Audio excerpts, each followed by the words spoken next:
अस्सलामुअलैकुम सामीन, 12 ज़िलहिज्जा है, 12 ही जुलाई है। सोशल इंडिया न्यूज़ में आपका खैर मक़दम है। ख़बर का उन्वान है जैसे कि हमने ऊपर लिखा है, आलू प्याज 200 रुपये किलो, मूली 400 रुपये किलो हो गई है।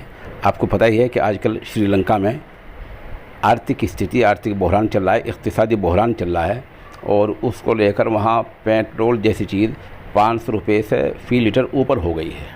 इस सब के चलते आवाम बिगड़ गए हैं। आपको पता ही है, जब किसी मुल्क का माशी तवाज़ुन यानी खाने पीने की चीज़ें महंगी हो जाती हैं, आवाम बिगड़ जाया करते हैं और जब आवाम बिगड़ जाते हैं फिर उनके सामने किसी की कुछ नहीं चला करती है। बुनियादी बात यह है कि श्रीलंका में दरामद और बरामद, आयात और निर्यात, इनका तवाज़ुन बरकरार वो लोग नहीं रख सके हैं। जो बादशाह लोग थे, हुकूमत सही नहीं कर सके हैं, इसलिए चीज़ें कोई कीमत आसमान को छूने लगी है, इसलिए आवाम बिगड़ गए हैं। आवाम किस हद तक बिगड़े हैं आपको पता ही है कि 48 घंटे पहले सदर के महल पर कब्ज़ा कर लिया गया, वज़ीर आज़म के मकान को जला दिया गया। हद ये कि अभी चंद घंटे पहले सदर का भाई हवाई अड्डे पर पहुंचा तो हवाई अड्डे के मुलाजिमीन ने पकड़ कर वापस कर दिया, पता ही चला कि उसको बिठा रखा है।